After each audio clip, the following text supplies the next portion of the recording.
Happy New Year, everybody. Welcome to Season 9, Episode 33, overall 473 of Live with CDP Sports and Entertainment Talk Show, sponsored by Barry Cullen Chevrolet Dealership at 905 Woodlawn Road West in the Guelph Auto Mall. Check out barrycullen.com for the newest selection of new and pre-owned GM vehicles, along with their great selection of all-electric vehicles and Cadillac products as well. You can call the dealership at 519-824-0210, and you can email them at info@barrycullen.com. Barry Cullen Chevrolet Dealership has been family run and operated here in the city of Guelph since 1969, and yours truly has been a proud customer of Barry Cullen Chevrolet since the year 2000, going on 25 years. Live with CDP Sports and Entertainment Talk Show is also sponsored by Wellington Brewery at 950 Woodlawn Road West here in Guelph, Ontario. Check out wellingtonbrewery.ca. Try a welly on, and please remember to drink responsibly.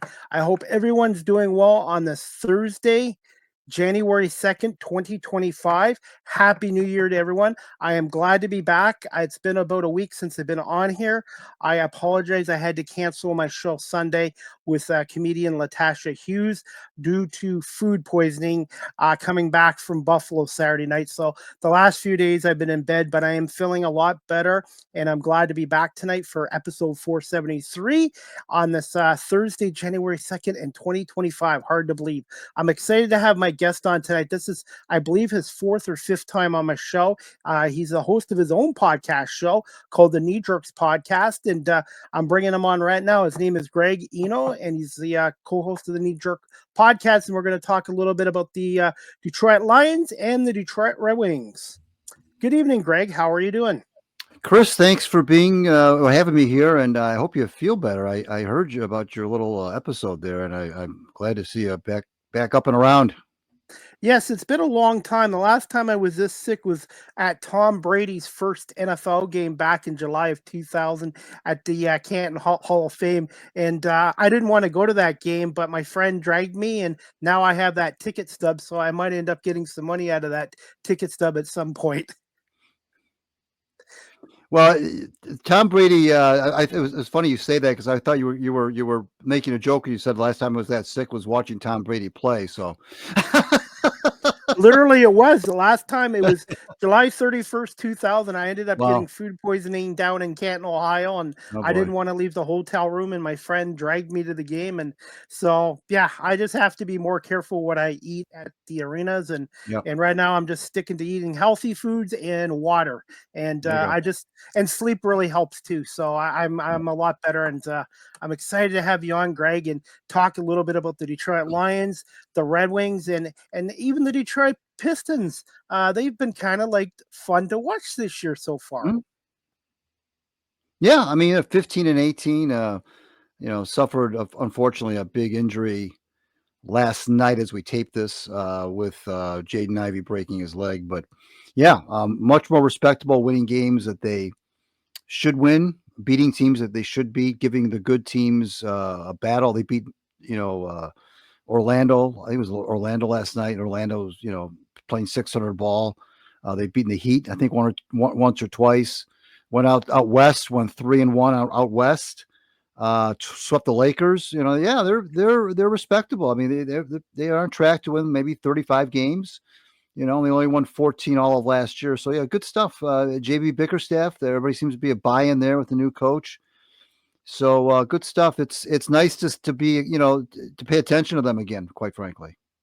Well, and the wins and losses are nice too, Gray. But from what I see as a fan, is this team is at least competitive again, and they're making the games fun, and winning's a bonus too.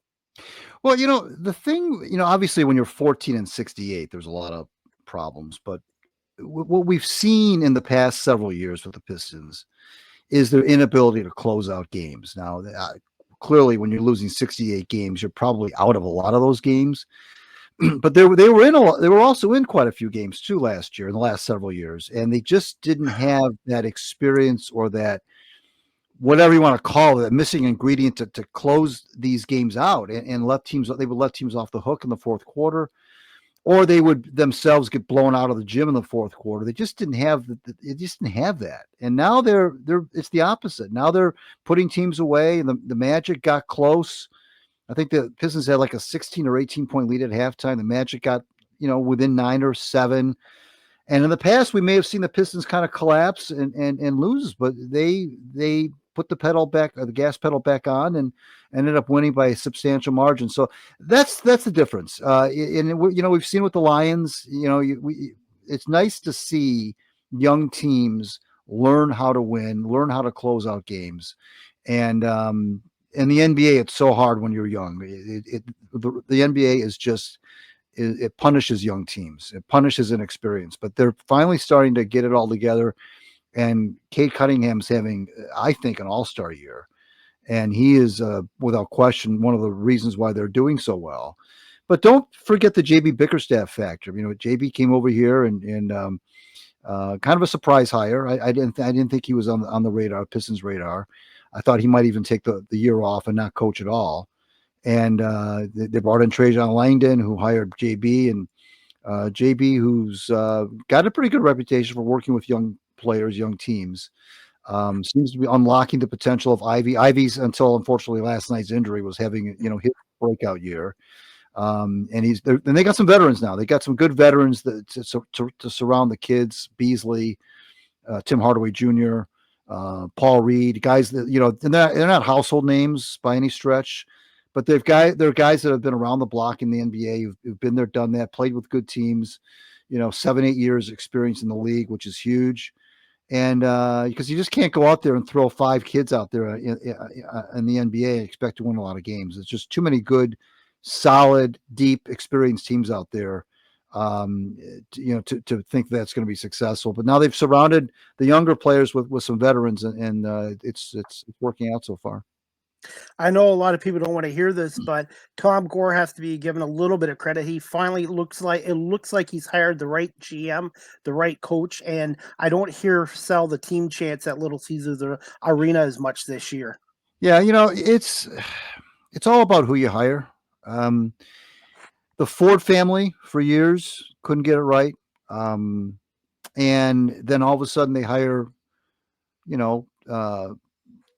Brad Holmes and Dan Campbell and Chris Spielman to run, help out in the front office, and it's clicking, and that's what it is. It's Tom Gore's. I don't think Tom Gore's does not want to win, although at times he does. At times I thought he has seemed to be kind of tone deaf, and he's not been shy to spend money either. I mean, look at all the money he gave Monty Williams, and Monty didn't really want to coach, and that's a whole other story. We could do a whole podcast on just that, but he stuck with it. To his credit, bought out Monty, which is a lot of money to buy out. He bought out Monty. Clearly that wasn't working. Brought in a new front office guy, got rid of clean house in the front office.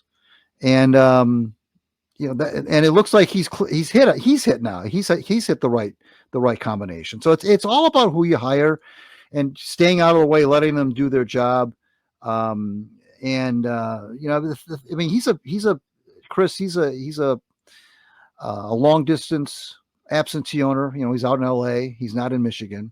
And I know that in this world today, you don't have to be in the city where your team is at because of the way the world is so small with technology. But he's an absentee owner. The Pistons used to have that way back in the 60s and 70s with Fred Zollner when he brought the team over from Fort Wayne. He lived in Florida. He would go to maybe 2 games a year. Tom Gore's, he's out in LA. He's not here. He's here on very rarely. When the Pistons are out west and playing the Clippers or the Lakers or the Kings or a team like that, he'll go out there and watch them then. But he doesn't see them that often at Little Caesars Arena. But that's hey, you know what? That's okay.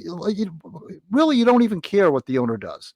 If the owner is not on the top of your mind, that's a good thing. It's kind of like an umpire in baseball.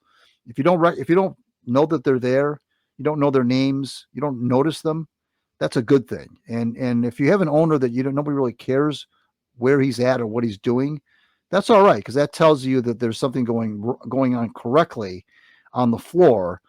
And you're right, no more sell the team chance.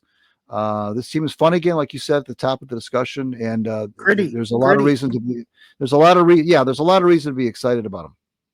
Absolutely. And right now, the one owner that's on the hot seat in Detroit right now is Chris Illich. And we'll talk a little bit more about the Red Wings and Tigers after. But as for the Detroit Lions, Greg, I'm an Eagles fan, and hopefully we'll run into you guys in a few weeks in the NFC Championship game. But overall assessment on this Lions franchise record, 14-2 season.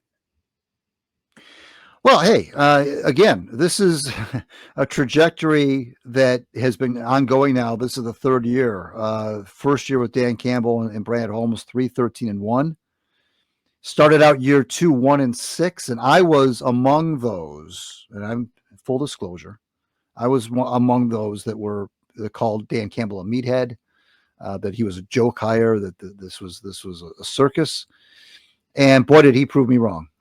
Since then, Chris, they are 34-9, I believe, in the regular season, which is unbelievable. It's 800 ball in the NFL over the course of almost 3 seasons, 43 games. And that is not easy to do. They were undefeated on the road this year, which is also not easy to do. And it's a total buy-in. It's a total buy-in. I've never seen a turnaround, not only just in terms of wins, losses, Chris, but in terms of the whole makeup of the organization from top to bottom. I know Sheila Ford Hamp gets a lot of credit, as she should, but I don't think even she knew how fast this was going to take off when she hired Holmes and Campbell. Neither of them were household names. Brad Holmes kind of toiled in anonymity with the Rams. He was kind of behind the scenes. He was always known as a really good talent evaluator, a good drafter, but nobody knew he had the chops to be a GM and to make some of the trades he's made. We knew that he could evaluate talent, so his success in the draft isn't all that surprising. But his acumen in building a roster from what they were when he took over. I mean, think about, Chris, that roster that he took over after Matt Patricia and Bob Quinn were fired. It was really poor, and boy, did they get better in a hurry. He hit on just about every draft pick, really every one, almost just about every draft pick he hit on, and there are still most of the players he drafted from 2021, his first year, are still on the team, which is another thing you don't see in the NFL. Most of those players that he drafted in 2021 are still on the roster and are contributing, and they're blossoming. And it's a fascinating story. And you're going to see a lot of teams, Chris, in the NFL, that are going to try to replicate that. We're coming up to the end of the season now, and as you know, the Monday after the last game of the season is Black Monday, as they call it in the NFL, where several coaches are probably going to get fired. There's already 3 teams that we know of, 4 teams really looking for coaches that are all being run right now by interim coaches, and I don't think any of those interim coaches are gonna get the permanent job. So at least 3 or 4 teams are going to be looking for coaches starting a week from Monday, and that's not counting all the coaches that may get fired that we don't even know about, that are going to get fired on Black Monday. And I can guarantee you, every one of those franchises are going to be looking for their Dan Campbell. Find me my Dan Campbell. I want my Dan Campbell. That's because that's what the NFL is like. That for a while it was about hire college guys. College guys were the flavor of the month. Then it was let's hire everybody's son. Remember, everybody's son was getting jobs. The Ryans of the world and the Shanahans of the world, and on and on. Everybody's son was getting a job. Now it's all about let's find my Dan Campbell. Let's find my gritty guy who's kind of a meathead kind of a guy. And I know I don't mean that to be slanderous. Yeah. But you know what I mean. That type of a guy. And everybody's going to be looking for Dan Campbell, and a lot of teams are going to hire Dan Campbell light, and it's not going to work. We know that, but they're going to try to placate their fan base by bringing in somebody who has got that same kind of demeanor. But to be honest with you, I don't know that you can replicate this. I don't know that you could. First of all, Dan Campbell and Brad Holmes, Chris, came in to the Lions organization at the same time. Okay, that's the first thing. All these other situations we're talking about in the NFL where they're going to be looking for coaches, they already have their GMs in place. I mean, there may be a couple GMs that might get fired too as well. But when you have the GM and the coach coming in at the same time within weeks of each other, and they're on the same page as much as Campbell and Holmes are, from everything from the drafting decisions to personnel to free agency, that's a chemistry that you just don't say, well, we're going to do that. You can't just say you're going to do that and do it. It's hard. This is going to be fascinating to see how many teams in the NFL try to hire their Dan Campbell. By the way, Greg, last year the Eagles were 10-1 and they melted down. We Right. all know that. Yeah. This year they were 2-2, and I was one of the biggest critics of Nick Sirianni. I wanted him gone. Everyone in Philly wanted him gone. Well, now they're 13-3, and he's 47-20. And whether you like the guy here or not, he just wins. And when he came into Philadelphia, they were in a mess with Doug Peterson being fired. So I see some similarities between the Lions and the Eagles the last 4 years with these franchises.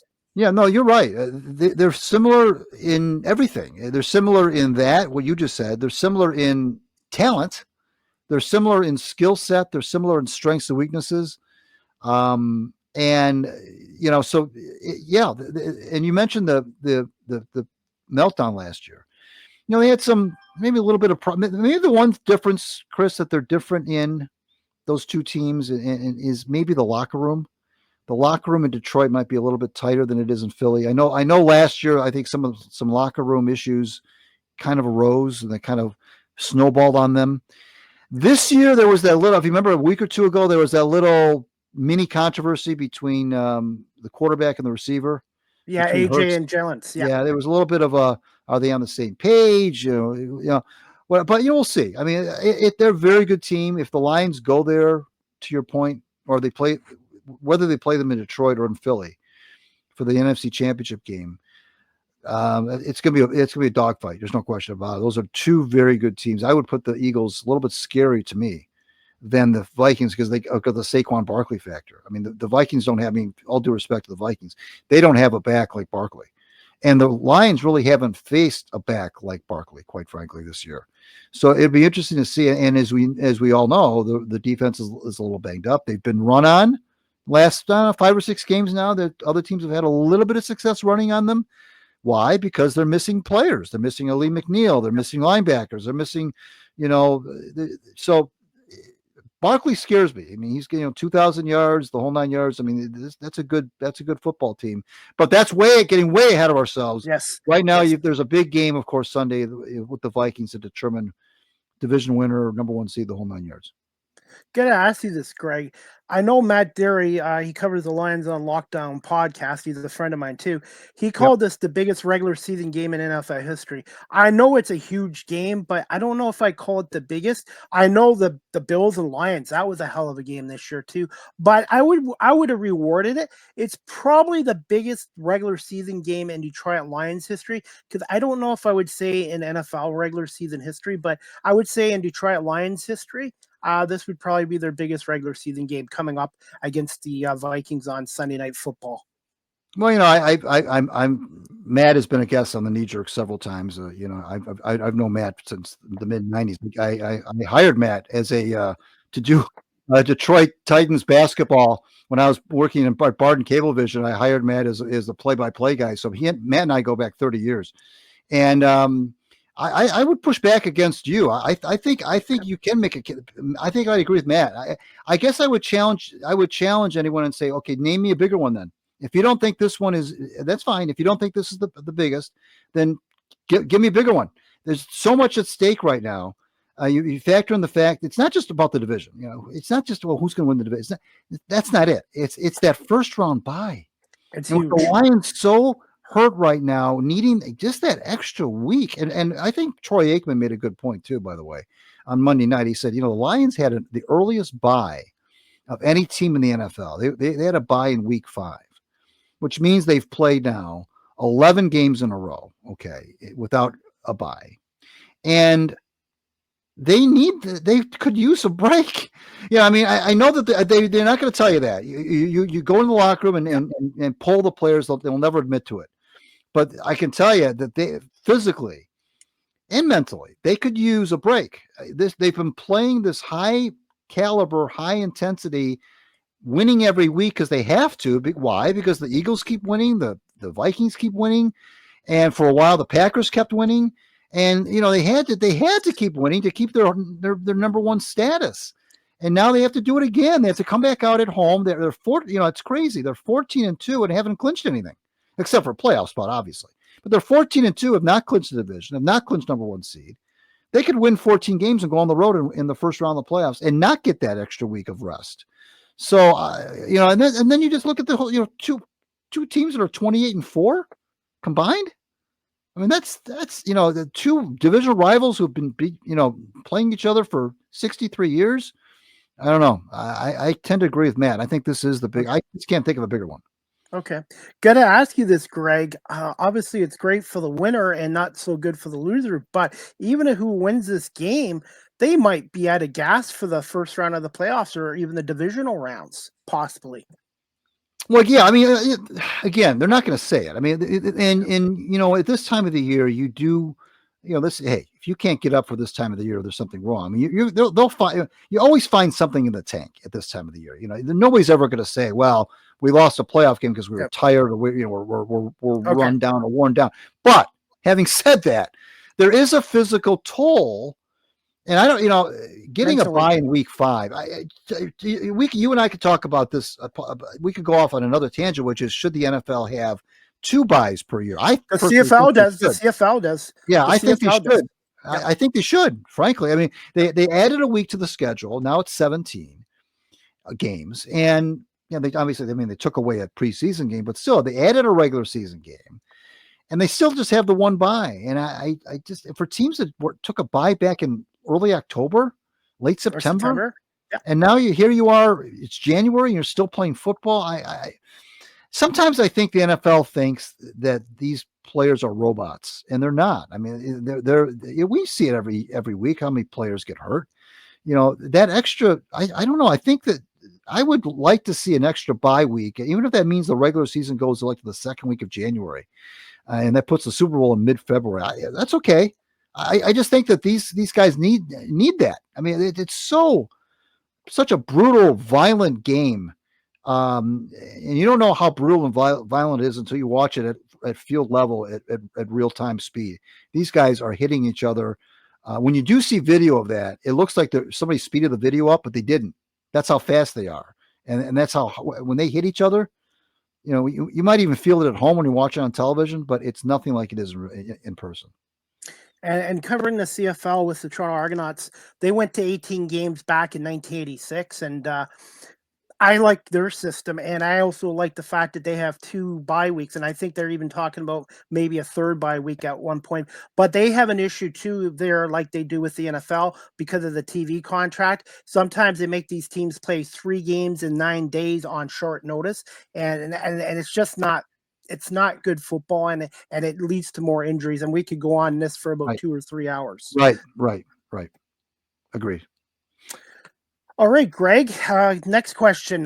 Thoughts on their latest comeback win over the Niners, who gave them a hell of a fight as best they could? And how big were those 2 interceptions by Kirby Joseph, who seems to be very underrated in the secondary for that team? Well, you think so? He didn't even make the Pro Bowl. How about that? Kirby Joseph, who leads the NFL, maybe the entire league I know he's got 9 interceptions. It certainly leads the NFC. It may lead the entire league. 9 interceptions, did not make the Pro Bowl. His partner in the safety partner, Brian Branch, did make the Pro Bowl. Kirby Joseph didn't. I don't know why. I don't know how. But yeah, that was huge. We talked a few minutes ago about the banged up defense, and Brock Purdy was having his way, and there was no pass rush, and they were marching right down the field and scoring in every possession. And it looked like the Lions were going to have to score 45 points just to keep up. And here comes Joseph. Now, the first one was, a gimme, playing center field. He threw it right at him. But the second one was maybe even bigger.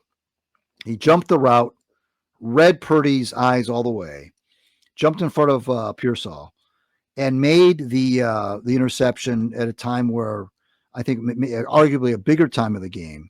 But yeah, I mean, the Lions had not been getting takeaways, Chris, for about 4 games in a row, and that was part of the reason why they were struggling. They weren't flipping the ball. They weren't flipping the possession. They just weren't getting off the field, and they weren't taking the ball away, and so that put a lot of stress on them as well. And they were subjecting themselves to long drives, 12, 13, 14 plays. But here comes Joseph, and that totally changed the complexion of the game. And I noticed in the second half that the adjustment that they made was Aaron Glenn was dialing up some more blitzes than he was in the first. And as you know, the Lions love to play man defense, but they weren't getting a pass rush in the first half, and that's why Purdy was having his way with them. And they dialed up some pressure in the second half, which I think helped. And I think that Purdy, here's the thing. You look at these two quarterbacks, Brock Purdy and Jared Goff, okay? And I know that Purdy led them to the NFC, into the Super Bowl last year, and beat the Lions. That's true. But what's the difference? The difference between the great elite quarterbacks, and I put Jared Goff in that class, and guys like Purdy, who are good, but not great. We saw that on Monday. Guys like Purdy will throw those picks, and guys like Goff won't. And that's exactly what happened on Monday. Now, is Goff perfect? No. Has he thrown interceptions? Yes. He had 5 against the Texans, as we all know. The Lions still won. Well, yeah, okay. You're going to have a day like that. Everybody is. But the interceptions that Purdy threw on Monday night, that's the difference between he and Goff. Goff did make those kind of throws. Goff didn't throw those interceptions. Purdy did. And in a game like that, where it's up and down, up and down, up and down, it's a track meet. You give away a possession like that, and the Lions scored, of course, on both of those possessions. Flips the score, flips the momentum, flips everything, and you could see it in Purdy. Purdy was frustrated. He looked like he was kind of having his way with the Lions, and no concern, no stress. Throws those 2 picks, and the look on his face, you could just tell. The kind of the air kind of got sucked out of the building. Fans were go quiet. And this was a game, Chris, the Lions didn't really have to win. I mean, from a standing perspective, they didn't have to. What about the tiebreaker? What's that? If they had lost this game, wouldn't Minnesota have like a half a game ahead of them? Or this game was absolutely meaningless? Literally, it didn't mean anything because it would have. I mean, the Vikings would have been in first place for a week. They would have been 14-2. The Lions would have been 13-3. But the Lions winning next week would have canceled that out because that head-to-head is the first tiebreaker, and the Lions have already beaten the Vikings, so they would be 2-0 against the Vikings. So they would both end up with 14-3 records in that scenario, but it wouldn't have mattered. So, but tell that to the players. The players knew what happened last year on that field. They know what. I mean, I know it's not the NFC Championship game, but it's still that's the team that knocked them out. That's the team that denied them the Super Bowl. They were 30 minutes away from making it to the Super Bowl, and all hell broke loose in the second half. It was a nightmare second half. And don't tell me that the Lions weren't thinking about that the whole game. And they wanted to win that game. And there's no such thing in Dan Campbell land as a meaningless game. And that leads to my next question, by the way. Do you feel Jared Goff should be included with the MVP talk along with Josh Allen, Saquon Barkley, and Lamar Jackson, and even Joe Burrow for that degree for what he's done in Cincinnati? Yeah, I think the thing though, Chris, that makes me not say that he should be, and is that he doesn't.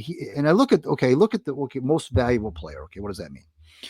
Well, to me, it means a player that is valuable in multiple ways. Okay, now if you want to say, if you're just going to give out an award that says who's the best passer or the best quarterback, for example, like they do in baseball, silver sluggers and stuff, different positions. Yeah, I think he's in the conversation, but I just look at guys like Allen and Jackson, and Barkley's not a quarterback, obviously, but Allen and Jackson do things with their legs that Jared Goff just can't do. I mean, he's not that kind of a guy, and that's fine. You can't make somebody into something he's not. That's the thing. If you saw, when you saw the game, I presume you saw the game between the Bills and the Lions. You saw game of the year. That was the game of the year from what I saw. You saw how Josh Allen is a wrecking machine, a quarterback with his legs and with his everything. And he does things that, let's face it, Jared Goff can't do physically. Nothing against Jared. He's a pocket passer. He gets into trouble when that pocket play. He doesn't have the elusiveness that Allen does or Jackson or some of the other quarterbacks in the NFL. Just doesn't have it. So that's what keeps me from saying he's MVP, because I just can't put him above what Allen does for the Bills and what these other players do for their teams. I just can't do it. And it's not his fault. It's not Goff's fault. It's just that's just not the way he's built. How much of an impact has Ben Johnson had on Jared Goff? Because obviously he took the Rams to a Super Bowl with Sean McVay, but he didn't leave on really good terms. And I just wanted to get your thoughts on how much of an impact Ben Johnson has had on Jared Goff, like Brian Daboll had with Josh Allen in Buffalo. Yeah, that's a good question, because we talked about Holmes and Campbell coming in at the same time. So did Goff. They all came in together. They all joined the Lions in 2021. All that happened right in January of 2021. The hiring of Holmes, the hiring of Campbell, the trade of Stafford for Goff, all that happened in January, okay? And Ben Johnson at the time, if you remember, was the tight ends coach, believe it or not. He was a tight ends coach in 2021, was promoted to passing game coordinator in 2022. They had fired the first offensive coordinator, and his name escapes me, the former head coach of the Chargers. Shame on me for forgetting his name. I'm trying to too. I just can't remember. I can't believe I'm forgetting his name. Anyway, they fired him halfway through the first season. Well, didn't fire him. They stripped him of his play calling duties halfway through that first season, and then they fired him at the end of the year. Okay, it didn't work. Oh, Anthony. Oh God, darn it. I know who you're talking about. I know who I'm talking about. Okay, yes. So then they promoted Ben Johnson to passing game coordinator. Okay, and then he promoted him again to offensive coordinator. So his quarterback coach is officially Mark Brunell, as you know. Mark Brunell was a longtime NFL quarterback, left-hander. Good quarterback. Played for the Jaguars. Played for the Redskins and maybe some other teams. So, that's officially his quarterback coach. But there's no question that an offensive coordinator has a lot of sway over a quarterback, clearly. They seem to have a great relationship. But you know what? I think what you're seeing, though, Chris, you mentioned how things ended badly in L.A. I really don't like the way Sean McVay handled that situation. It was a very, I thought, too public. It was a very public parting of the ways. And I don't like that. I don't like it when coaches. I'll tell you a story one time. Bart Starr, the great Bart Starr, told the story of how one day in practice, this is early on in Vince Lombardi's tenure with the Packers. Vince had come over from the Giants and was, offensive coordinator for the Giants and took over the Packers. And early on in that tenure, he, I guess, apparently at a practice one day, laid into Bart Starr in front of the whole team. I mean, just yelled at him, tore him a new, what hole. Afterward, Bart Starr privately told Vince, he said, if I have a butt chewing coming, do it to me in private. Don't ever talk to me like that in front of my teammates again, because how can I go out there and lead the team if you're going to talk to me like that in front of them? And he said after that, Vince never did that again. And obviously the results speak for themselves. They won all those championships. I don't like the way that Sean McVay publicly kind of dragged Jared Goff through the mud, demoted him, kind of went out of his way to not say nice things about him. I just don't like the way it ended. It was just a weird way I don't know what was going through his head. Now, it obviously worked out well for them initially because they won the Super Bowl with Stafford in their first year. But I think Goff is where he wants to be. He's beloved here. The people that he plays for want him here. He has a great relationship with Ben and with Dan. He's loved by the fans, clearly. Oh yes. And he said, look, that's the best thing that could have happened to me was to be traded to Detroit. But I don't like the way it went down. I don't like Sean McVay for that. I'm not a big Sean McVay fan. He's made out to be this genius guy. He's this young genius, and I don't know how much of that is really even true. I don't like the way he treated Goff at the end, and I know they got the ring, good for them, but just not a fan of that. And I think I don't know that I would say, hey, it's all because he's got a great, Ben Johnson is helping him out. I think he's just in a place that likes him. It's a place that he was wanted, and that's all he wanted to be. I think was wanted. In terms of old time great Detroit athletes right now, where do you put Jared Goff up there right now? I guess because everywhere they go, even the Red Wing fans that travel on the road games, I saw in Buffalo, they were chanting Jared Goff, and I was going to say, what makes the fans love him so much? It's obviously his talent, but is it? I guess because he wants to be in Detroit and wants to be a Detroit Lion. I think they see. Yeah, and what I'm going to say is kind of cliche because you've heard it a lot about Detroit, and it kind of gets said almost too much sometimes, and I hope it doesn't lose its meaning. But Detroit embraces those kind of. They can relate to that. They can relate to people who've been down, who have been unwanted, who have been kind of cast aside, and Detroit really relates to that. They do. They relate to that as a city and as a fan base. And I think they see a lot of themselves in Goff. Winning doesn't hurt, clearly. Now, the chance, I think sometimes, Chris, I think that kind of goes beyond just how I think sometimes that gets into almost trendy stuff. Like, let's just chant Jared, like almost like a social media trend. Let's chant Jared Goff's name wherever we can, just because we can. I think that it gets kind of. Last night, for example, the Pistons game, after Ivy went down, the fans started chanting Jared Goff. It's like, that's kind of tone deaf, isn't it? One of your best players just broke his leg, and you're going to chant Jared Goff. Sometimes I think they overdo that kind of stuff. So, but back to Goff, I just think that his place in Detroit is because the fans look at, and this is unusual because he's a California kid, as you know. He's California through and through. He grew up in California. He went to college in California. He played for the Rams. He's as California as it gets. And blue collar Detroit usually doesn't embrace, left coast people like that. But they see in him kind of a little bit what they see in themselves. A cast aside, in this case, city, a cast aside team, quite frankly, that nobody respected. And they see in him, it kind of personifies. It's kind of a metaphor. Jared Goff is like a metaphor for what the fans of Detroit have gone through. I see a little similarity with Josh Allen. Josh Allen is a California kid. Nobody wanted to draft him. The Bills drafted him in 2018. Raw talent, wasn't expected to do much, and he's embraced Buffalo as much as they have embraced him. And that's the same way I see with Jared Goff in Detroit. And Greg, I got to ask you this: what is Jared Goff's biggest strengths as the quarterback of the Detroit Lions? Well, this is again going to sound cliche, but it's his leadership. But from a skill set perspective, he's a very accurate passer. He can throw into tight windows. We see it all the time. Even in tight coverage, when guys are draped over the receiver, he gets it. He gets where only the receiver can catch it. He's got a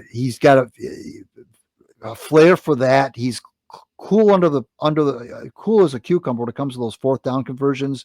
He doesn't get rattled. I know sometimes he looks like he's got happy feet back there because he's not mobile, but I think that's because he's not mobile. I don't think it's because he's got happy feet. I think he just doesn't have the ability to escape. But from a pure quarterback skill set perspective, it's his accuracy. But beyond that, the players love him. The players absolutely love him, and they believe in him. And it's feeding off each other. The more that he believes in them, the more that they believe in him, and vice versa. And the whole Detroit thing we just talked about. He's just found his comfort zone, and those are things that may not seem like they mean a lot on the field, but they do, and it's showing clearly. What areas of concern do you have for the Lions defense going into this Sunday night game against the Minnesota Vikings at Ford Field? Pass rush. Again, like I said, they dialed up some blitzes in the second half against the 49ers, and I think that was effective to a degree. Sam Darnold, who's talk about castoffs. I mean, he's another Yes. one, even more so than Goff. Really, he's been lights out. But if they don't get to him, Justin Jefferson, and there's other guys that can hurt you. Hawkinson. That's going to be a long afternoon. So it's the pass rush that to me kind of is the engine that drives everything. If you get a pass rush on any quarterback in the NFL, that just leads to so many things. It's the driver of your defense, I think. In this pass happy league, no pass rush in this pass happy NFL is not good. That's what scares me most about this Vikings game is if Darnold has all the time. Look what Purdy did to the Lions. That's Brock Purdy. Look what he did to the Lions. Yep. Right. And of course, we all know what Allen did to them and so forth. Why? A lot of it's because they couldn't get the pass rush. Now with Allen, when they did get some pass rush, he's got the elusiveness to escape and to gain yards with his legs. Darnold's not that way. He's not immobile, but he's not Josh Allen. So if they can get some pressure on him, and I'm not telling you anything that any other football person would tell you, if they can get pressure on him, they have a shot. If Darnold's going to just sit back there comfortably and have 3 to 5 seconds of looking through his reads, it's going to be tough. So that's what scares me. I'm not as concerned about the run defense, although at times lately it's been a little soft. I'm worried about the pass rush or lack thereof. And we'll see if Aaron Glenn dials up blitzes from the get-go. He didn't do it until the second half on Monday. We'll see if he comes out of the gate with blitzes. That crowd's going to be huge too. And one of the keys I think is going to be a key in this game too. The Lions need to get off to a good start to get that crowd really into the game. But I also feel like turnovers are going to be a big factor in this game. If the Lions defense can get a couple of turnovers and get that ball to the offense and with a short field, that would help them as well against the Vikings. Yeah, and if they get Alex Anzalone back, which they might at linebacker, he's practicing now. If they get him back, that's huge. The linebacking core has been kind of torched in the last several weeks, both in the running game and the short passing game. They need Anzalone back in the worst way. We know they're not going to get Hutchinson back, so you can't count on that. They're not going to get Lee McNeil back, so you can't count on that. There's a lot of players they're not going to get back, but they could get Anzalone back, and that would be huge. He's like their quarterback on defense. He does so many things for that unit. So if they get him back, they've got it. That's better. But yeah, but really it boils down to the pass rush. If they don't get a pass rush against Darnold, it could prove the difference in the game. The Vikings are probably one of the best teams or the best team in football this year, winning the close games.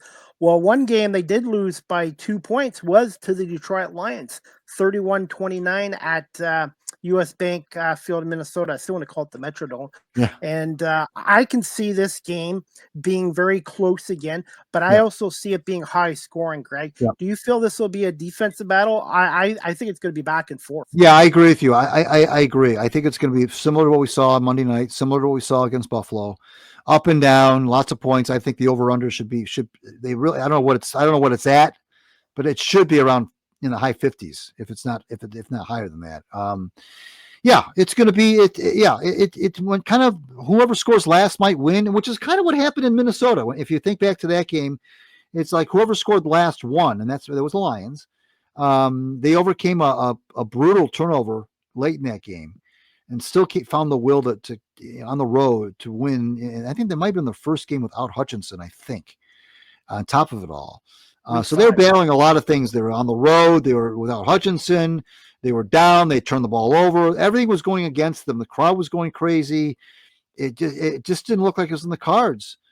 But they came back and they pulled it out. But you're right. Look at the Chiefs with the close games too. The teams that's what happens in the NFL. So many games, and you've watched the NFL for a long time. So many games in every week are one possession games. So many of them. And so many games turn on one or two plays in the course of a game. And those one or two plays don't have to be in the fourth quarter, by the way. They could happen in the second quarter, the first quarter, the third quarter.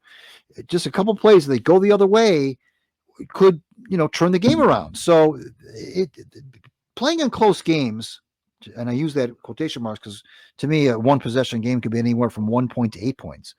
Playing in a close one possession game is very typical in the NFL. Even the bad teams play one possession games. The difference is the bad teams usually make that one mistake, or they don't make the play that the other team does make, and that's why they lose. That's why the Giants are 3-13. That's why the Bears are 4-12. All these 4-12, 3-13, 4-12, 5-11 teams are that way because they don't make the plays, or they have the other team making the plays against them. That's the difference. Well, look at the Niners too. The difference in that game, nobody brings up Jake Bates, Mr. Reliable for the Lions, and Jake Moody, the Michigan alumni, missed 2 field goals and an extra point. That was 7 points right there, and that can be the difference in a game too. Is your yeah, no, that's right, the kicking for sure. Moody has had a rough year, no question, especially from long distance.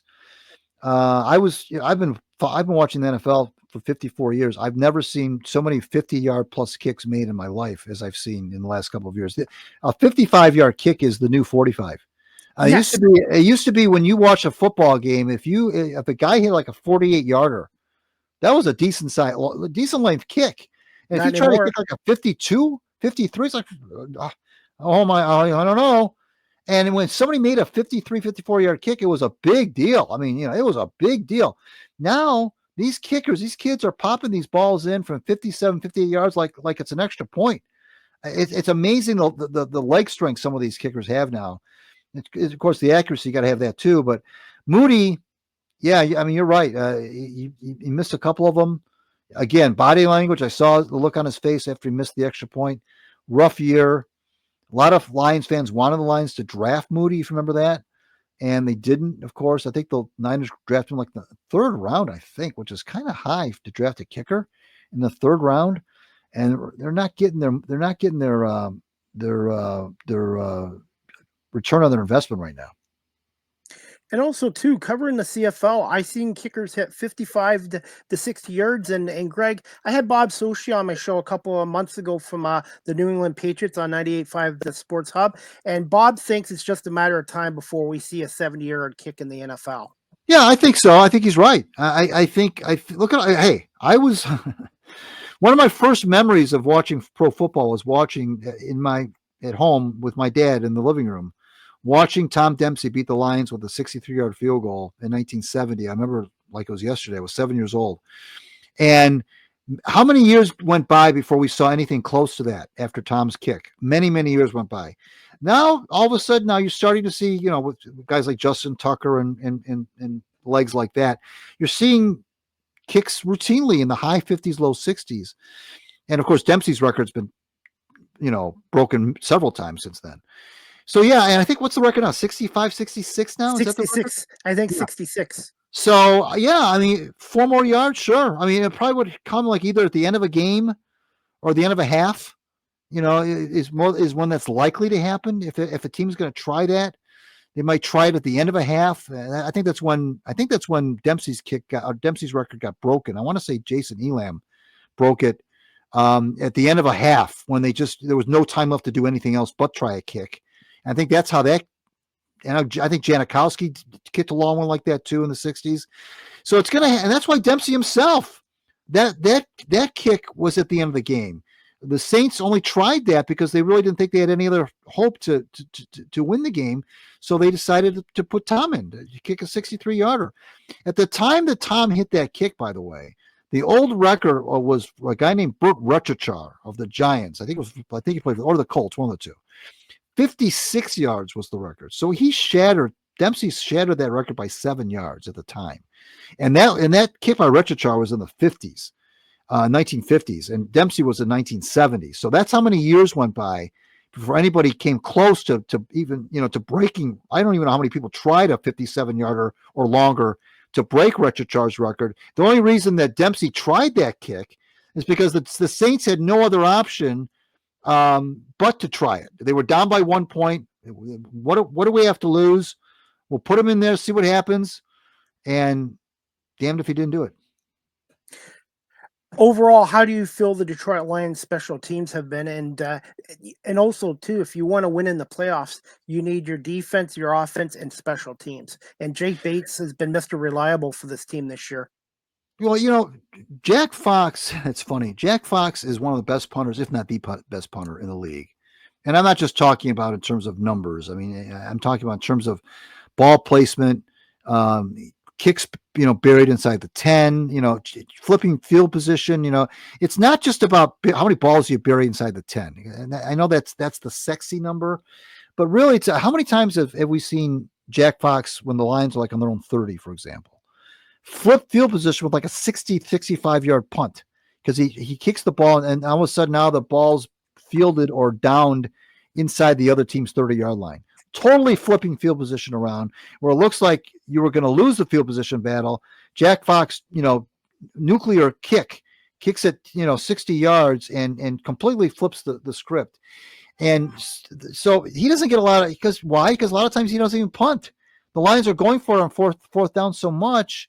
I don't think he punted. In fact, I don't think he punted on Monday. I know he didn't punt on Monday. He doesn't punt very often. But when he does, it seems like when he does punt, they always need a big kick from him. And he always delivers, almost always delivers a big kick.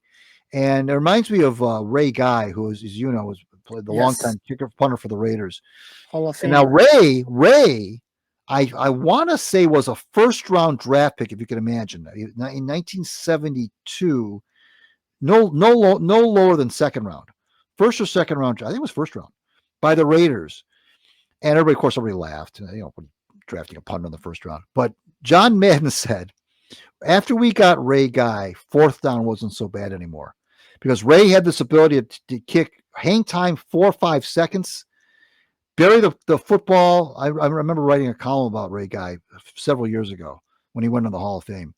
And it might have been the first punter, I think, that went in the Hall of Fame. And dropping, balls inside the 10 routinely. And he was a weapon. And Al Davis, to his credit, drafted Ray Guy in the first round in 1972, and everybody laughed. Man, what are you doing drafting a punter in the first round? But Ray Guy was every bit a part of the Raiders' success as anyone in that team. Wanted to get your final thoughts on the Lions-Vikings game. How do you see this game going, and who could be an X factor for the blue and silver, or I should say the black Lions? Oh, that's a good question. Who could be an X factor? That's a good question. Well, I think who could be an X factor is if somebody on the defense, we saw, for example, several weeks ago from my alma mater, Pat O'Connor, defensive lineman from Eastern Michigan, practice squad player most of the year, got elevated because of all the injuries to the defensive line. And I can't remember which game it was. It was certainly in the second half of the season. Within the last 4 or 5 weeks, I think, had a big game. He got some quarterback pressures, got a sack or two. He was kind of a force. He was to the point where the announcers were talking about him. Oh, Pat O'Connor, this is his breakout game. I think if somebody, Chris, has a game like that on the defense, somebody you don't expect to, it kind of comes out of nowhere, whether it's with quarterback pressures or maybe a strip and sack or punches a ball out, makes a fumble recovery, somebody that you wouldn't expect. I think that's the kind of player that might be that X factor. I know I'm kind of being wishy-washy because I'm not giving you a name, but somebody like that you go into the game, you don't really think twice about him, but by the end of the game, you look back and go, oh my God, what a big play that was by fill in the blank. I think that's the kind of thing it's like the Joseph factor. Now, Joseph's he's not a nobody. I get it, but that game was not going well defensively until Joseph made those interceptions. So I think that's what it's going to take, Chris, is for the Lions to get that big play defensively. It could even be a really key pass defense. It could even be a knockaway. It doesn't even have to be an interception. Maybe it's 3rd and 10 and somebody gets his hand in front of Justin Jefferson's face and knocks the ball, makes it an incomplete pass, gets the Vikings off the field. It could be something like that just kind of turns things around. It's going to be a razor thin difference between these two teams. I don't think either of them is going to blow the other one out. It's going to be a play like that. It could happen on the other side too. It could be the Vikings to make a play like that, but it's going to be something like that, I think, that's going to come from someone who's not a household name that's going to kind of turn this thing around, I think. I have the Lions winning this game 34-31, and I see Yep. Mr. Jake Bates hitting the winning field goal. But I do feel there's going to be a turnover or two in this game that's going to make the difference. The Lions have been good about not turning the ball over. That's one thing. They really haven't turned the ball over too much. I know you throw that Goff 5 interception game out the window. Other than that, they don't fumble as a rule. They really don't. Goff doesn't throw a lot of interceptions. They don't muff punts. You know, they're really a clean football team. They really are. Do they make penalties? Yes. But as far as turning the ball over, they're pretty clean. They play pretty clean football. So I think the turnover thing you're talking about would be more likely coming from the Lions getting a turnover than they making a turnover. Absolutely. And also, too, I feel discipline's going to be huge in this game. You don't want to be taking any dumb 15-yard penalties either. Right. So you're going to have to control your emotions. But I do feel Detroit's going to win this game 34-31. I do feel Gibbs is going to have a really good game. Hey, before we get to the Red Wings, Greg, before I let you go, what's the time frame on David Montgomery coming back for the Lions this year, if at all? Well, you know, the initial prognosis was not good. The initial prognosis was surgery, which would have put him out for the year for sure. Then they kind of went doctor shopping until they found somebody that said that, no, you don't need surgery. We can rehab this, and you could be good to go in 3 to 4 weeks. So now they're talking. I don't think he'll play this week, although they're not ruling it out. But I don't think he will. But if they get, you know, and that's why that first round is so important as well. I think I think the game plan now is to see him in the playoffs. Just don't know when, but I think at this point we're going to see him in a playoff game for sure. Absolutely. Hey, Greg, do you have a few more minutes for a couple of Red Wing questions? Sure. Yeah. All right, Greg. Just thoughts on Steve Yzerman finally pulling the plug on head coach Derek Lalonde after 2.5 years, and it's been a long time since I believe the Red Wings fired a coach during the season. I think maybe Harry Neal was the last one, I believe. You're absolutely right. It was Harry Neal, 1985, right around this time of the year, as a matter of fact, late December. I think what Steve saw was what we all saw, a dispirited hockey team. A lot of the fun had gone out of the room. A lot of the energy had been zapped. The losing was weighing on them. They weren't having fun. You know, it wasn't fun going to the rink. It wasn't fun. Now, not to say that you have to have fun to be successful, but I mean, it was showing the body language on the ice. So many players, it seemed to, I don't know if they've deliberately checked out, but it felt like they checked out. You know, even Larkin, Kane, you know, there's some guys that just didn't look like they were into it. And I think he saw that. I think Steve saw that. Now, he told the press that he had made his mind up about 2 weeks ago that he probably was going to have to do this. And then when they were booed off the ice a week ago Monday against the Blues, they were shut out 4-0, which followed double dip losses to the Canadiens, in which they played horribly in the second game in Montreal. That cemented it. Now, he had reached out to Todd McClellan about 10 to 14 days ago and said, be ready. I might make a move. Would you be interested? And of course, McClellan, who's wanting to coach, said, yes, of course I'd be interested. So he kind of had McClellan. That's why this whole thing went down so fast. You know, it was because usually when coaches, Chris, get fired in midseason, although in Boston, it didn't happen in Boston, or it didn't happen in St. Louis, because it was Boston who fired Montgomery. Yes. And then he was hired like almost immediately by the Blues. Yeah, right. Or like a week later or something. But usually when you fire a coach mid-season, it's an interim coach. It's an interim situation. Yes. You bring a guy in, he coaches the rest of the year. He has no chance of getting the full-time job. He's just there because he's convenient. Usually it's an assistant. Sometimes they'll promote a coach from the minor leagues. But this time it was out with Lalonde and in with McClellan, you know, simultaneously. And that doesn't happen very often in the NHL. So it clearly had been in the works. And Steve admitted, yeah, I reached out to Todd about 10 days to 2 weeks ago, and I said, I might have to make a change. And then when they lost those games in Montreal and then got booed off the ice just before Christmas to the Blues, against the Blues, he made up his mind. Yzerman did, and the arrangements were made. I'm not sure what the terms were. I don't know what the terms are of McClellan's contract. I have no idea how many years he's got. No idea. They said multi-year. I don't know if that means 2 or 3 after the season. I have no idea. I would be surprised if it wasn't at least 3 after this season's over with.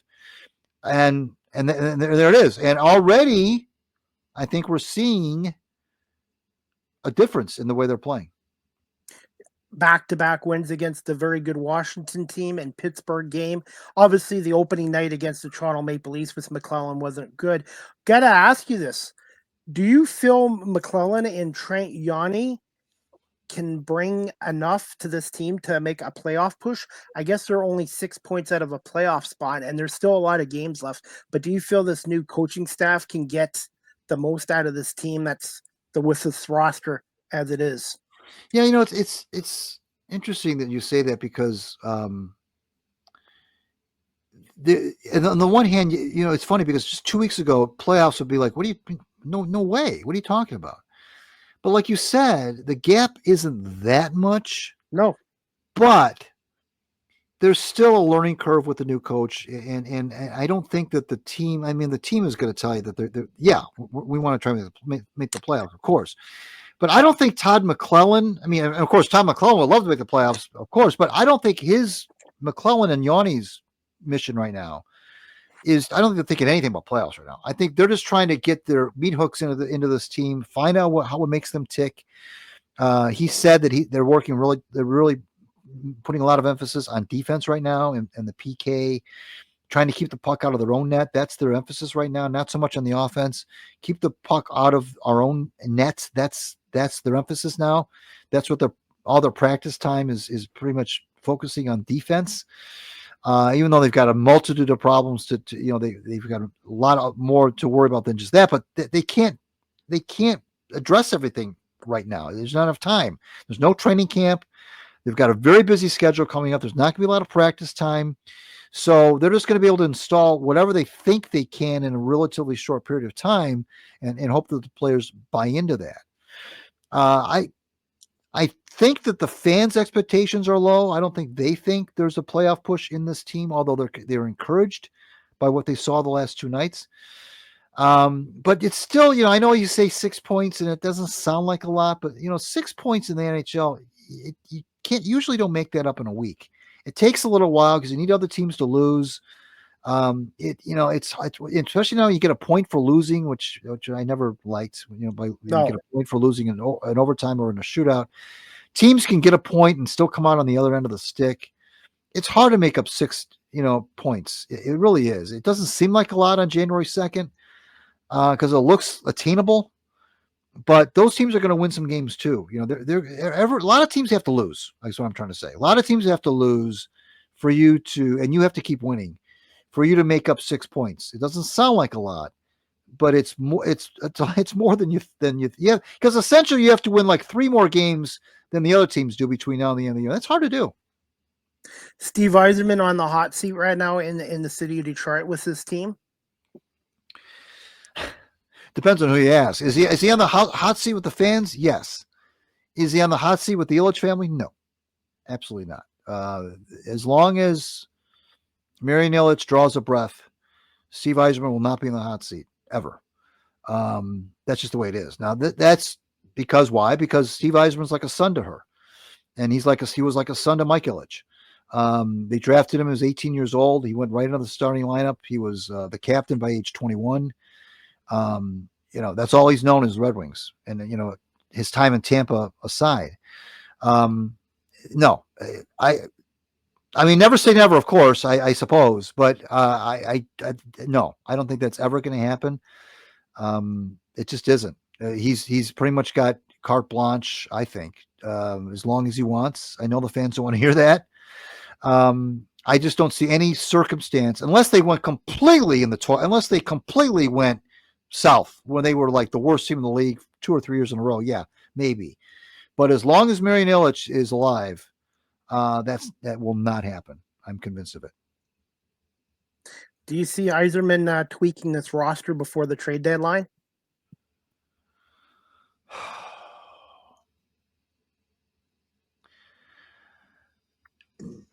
Well, the Red Wings won't be. If you're asking me, are they going to be buyers? No. Will they sell some pieces? Maybe, but I don't know what they can sell. You look at the roster, and I know they've won a couple of games, and that's great since McClellan took over. But the roster is still what it is.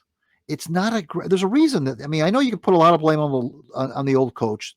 Fine, that's deserved. Yeah. The bottom line is they're not very good. They're just not very good. There's a lot of holes on that team. Patrick Kane is waking up a little bit. He's waking up a little bit. Tarasenko was a terrible signing. He's given them nothing, absolutely nothing. Jeff Petrie should be blown to the sun as far as I'm concerned.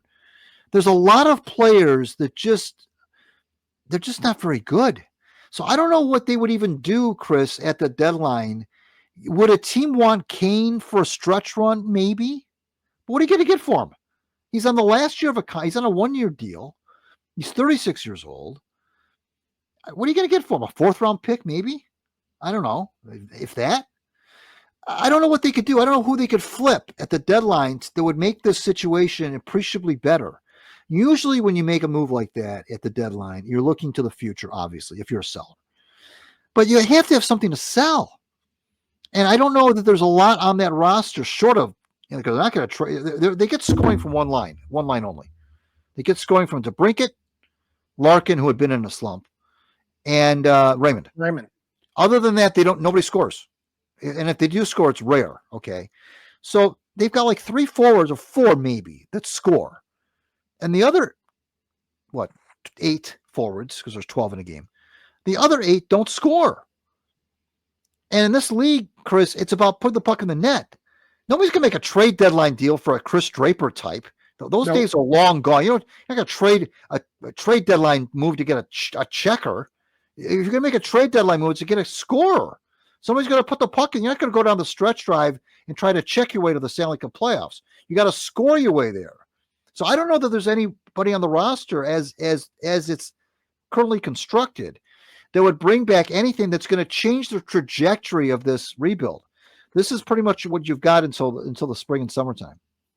Well, it looks like it's going to be a 9th year in a row with no playoffs. So I guess Steve Yzerman should talk to Joe Dumars, because Joe Dumars was a Detroit legend, and at the end of his time with the Pistons, the fans turned on him. So Yzerman, I guess, has to get used to it. He's got to understand too, the fan base hasn't seen a playoff game since 2016. So hopefully he knows that.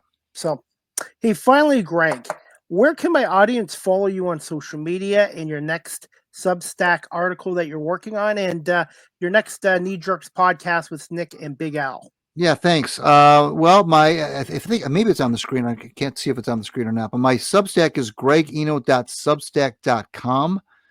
If you subscribe to that, I will be in your inbox pretty much every Monday, sometimes twice a week, but certainly every Monday with a new piece. I would appreciate if you did that. Follow me on Twitter at Greg Eno. And I'm also on Blue Sky, Greg Eno as well. Blue Sky, Greg Eno on Blue Sky, Greg Eno on Twitter, gregeno.substack.com. Big Al and Nick Milanovich and I record the Knee Jerks every other Monday, which we will be doing. The next show is coming up in the 13th of January. We'll be doing the next show. And we'll have a guest. Sometimes we don't have a guest. It doesn't matter. The 3 of us will still fill the air with our hot air every other week, but we have a lot of fun doing it. Al and I have been doing the program since 2009, believe it or not. I can't believe it. So we're going on 16 years now, which is pretty fascinating when you think about it. In the podcast world, I think we were probably one of the first ones that were originals. Sports podcasters to even begin with. So we're proud about that, but there's a lot of good things to talk about now. The Pistons are ascending. Tigers made the playoffs.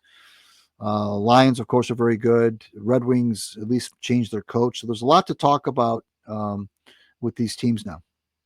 And obviously, the Lions are the number one team. But hey, Greg, I want to say thank you for giving us over an hour of your time tonight to talk about the Detroit Lions and a little bit about the Red Wings. And hopefully, maybe we can have you back on again during the NFL playoffs. And I'm hoping to see a Philadelphia Detroit NFC title game. But in these NFL playoffs, one bad game and you're out, and there's no guarantee. So I guess just enjoy the game on Sunday night against Minnesota. Are you going to be at Ford Field or watching from home?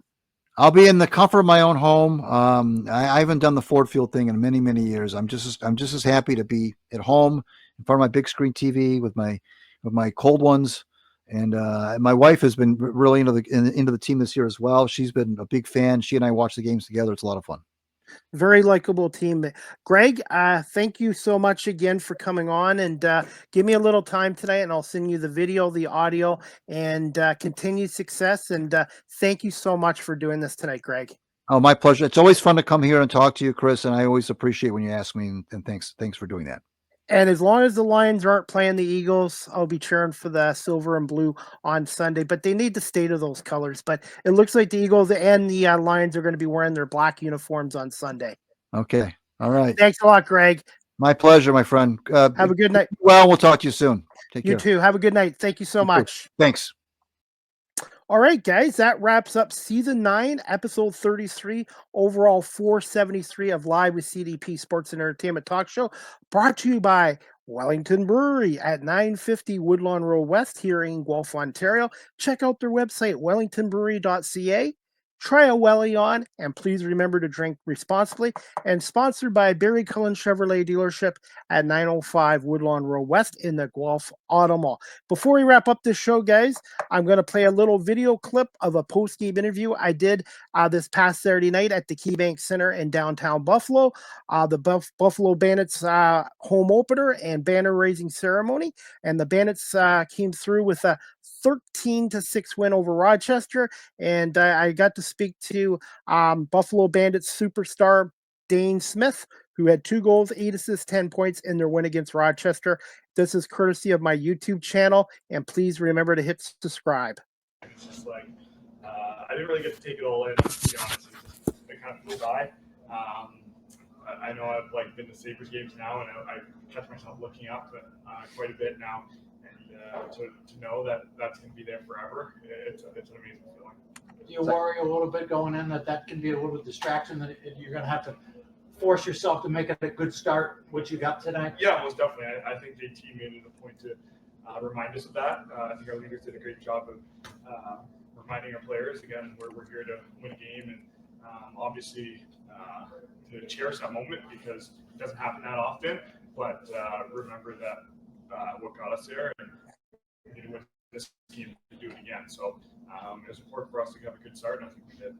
Second straight year you've had one of these nights. Any difference the second time around from the first time, and did maybe going through that experience last year make you feel like it helped you guys this year? Yeah, I mean, it's a crazy feeling. I was nervous all day. It was I don't usually typically get nervous till playoffs, but this game, it felt like it was a finals.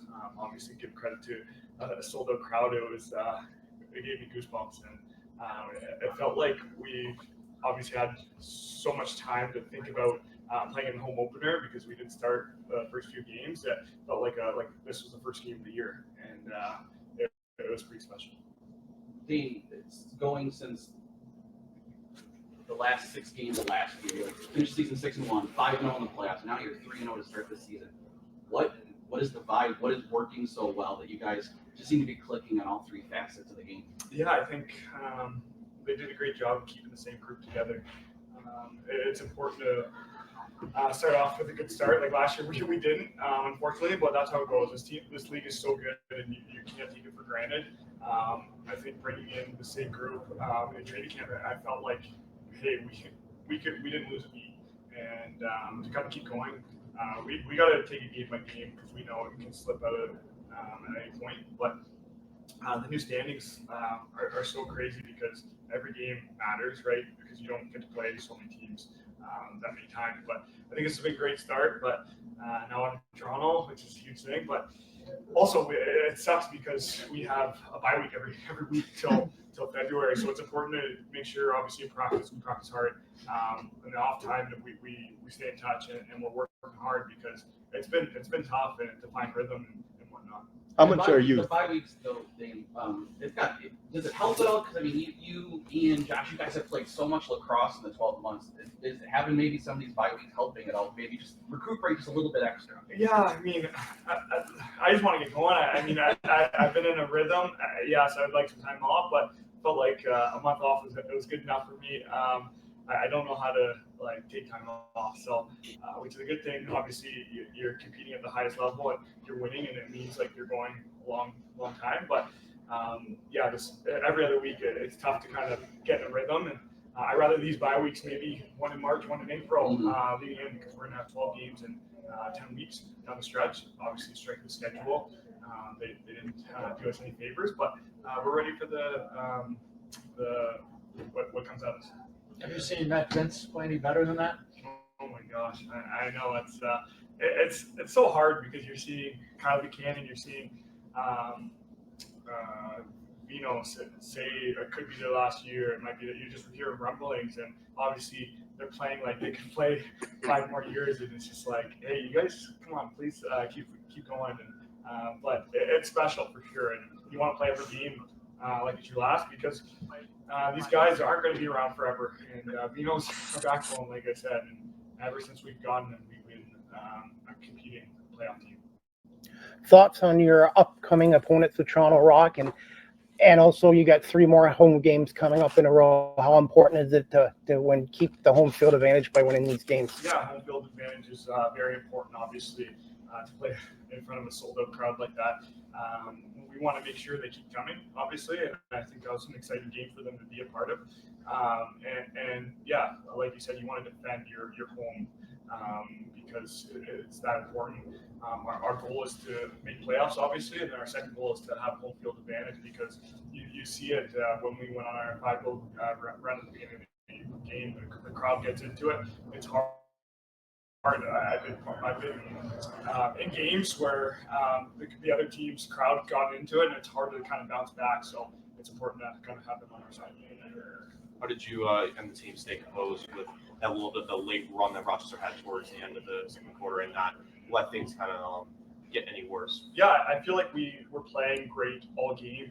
Obviously, we ran into a little bit of penalty trouble, but obviously the scoreboard, they're going to make some calls that maybe they shouldn't have. But that being said, we had so many opportunities offensively that just weren't going in the back of the net. To give credit to their goalie, he played really well, even though the score obviously showed different. He played really well, kept them in it, and we knew as an offense that we were getting so many opportunities, and our defense just gets so many stops throughout the year. So it's amazing. Dane scoring 22 seconds into the game, coming off of the banner raising ceremony. Is there a way to describe just how that felt? Yeah, it's amazing. Whenever you're an offensive guy and the first one falls, it kind of gets you in the game early. I didn't really expect it, but it was amazing. To hear the crowd go crazy. It's important, obviously, and I speak for all offensive guys. So when the first one falls, you feel like you're gonna have a good night. So yeah. For any memories coming back to you once for that picture that you guys took the team, and you got to hold the trophy? Any memories from last year getting to hold it again, kind of come back in that moment? Yeah, definitely. It's so hard to balance enjoying the moment, but also knowing that you have to play a game as well. And it's a special moment, and we were able to cherish it and obviously get this win. It was the most important thing, and we want to keep doing that. Thanks, guys. Thanks. That was courtesy of my YouTube channel. And please hit the subscribe and like notification. I want to say thank you to my 518 subscribers. And I'm getting very close to 300,000 views. So that was Dane Smith, the Kitchener, Ontario native, speaking to the local media and myself after the Bandits home opener banner ceremony, raising 13-6 win over Rochester. Dane Smith, number 92, had 2 goals, 8 assists, and 10 points. Josh Burns had 11 points in that game, and Matt Vince had 62 saves, a franchise record for the Buffalo Bandits. Their next home game is Friday, January 10th at 7:30 against the 0-4 Toronto Rock at the KeyBank Center. You can get tickets at bandits.com. Before we wrap up this show, guys, my next live with CDP Sports and Entertainment Talk Show brought to you by Barry Cullen Chevrolet Dealership and Wellington Brewery here in Guelph is going to be Friday, January 3rd, which is tomorrow. Friday, January 3rd, tomorrow at 11 a.m. with my special guest, Kevin Allen, the former longtime hockey writer with the U.S. Today for 34 years. He's now a hockey columnist with Detroit Hockey Now. And Kevin Allen has covered the Red Wings for many decades. Kevin's going to come on and speak to us about the 24-25 Detroit Red Wings, the recent firing of head coach Derek Lalonde, and the new head coach Todd McClellan, and whether this Red Wing team can make a push for a playoff spot this year as well. So Kevin Allen will be my guest tomorrow at 11 a.m. And I have another show tomorrow night at 7:15 p.m. Her name is Blank Stare Comedy. And she has an interesting story to share with us. She was a jail guard for 5 years, and now she's into the comedy industry. So Kevin Allen tomorrow at 11 a.m. and Blank Steer Comedy at 7:15 on Live with CDP Sports and Entertainment Talk Show, brought to you by Barry Cullen Chevrolet Dealership and Wellington Brewery. And I want to say thank you to everyone watching this live stream on Facebook, LinkedIn, YouTube, Twitch, Twitter/X, and Instagram, and on all my audio platforms as well. And before we wrap this up, thank you to Greg Eno, again, the co-host of the Knee Jerks podcast, for coming on and talking Lions and Red Wings tonight with us. Please follow Greg Eno on Twitter X, and also subscribe to his Substack. Greg writes some great articles about Detroit sports teams as well. And check out his podcast show with Nick and Big Al called the Knee Jerk Podcast as well. That's about it for the first episode. This is episode 1 in the year 2025. And I want to wish everybody a happy new year, 2025. And I'm just very thankful that I'm back feeling healthy again after my food poisoning bout in Buffalo last Saturday night. That was quite the experience. But that's about it for tonight's episode, guys. And I've got more shows coming tomorrow. 2 more shows tomorrow. Kevin Allen at 11 o'clock, and at 7:15 tomorrow night, Blank Steer Comedy. And then next week, I have Adam Batacci from Tony McGee's Football Plus from Washington on my show on Monday night at 7 o'clock to talk Washington Commanders. So I'm working hard on getting more great guests this year. And this is my 5th year as a talk show host and 5 years of doing Live with CDP Sports and Entertainment Talk Show. So that wraps up for the show for tonight. We'll see you back here tomorrow, 11 a.m. with Kevin Allen from Detroit Hockey Now, talking Red Wings hockey. I hope everybody has a great night, everybody, and we'll see you tomorrow for another edition of Live with CDP Sports and Entertainment Talk Show, brought to you by Wellington Brewery and Barry Cullen Chevrolet Dealership here in Guelph. Good night, everybody.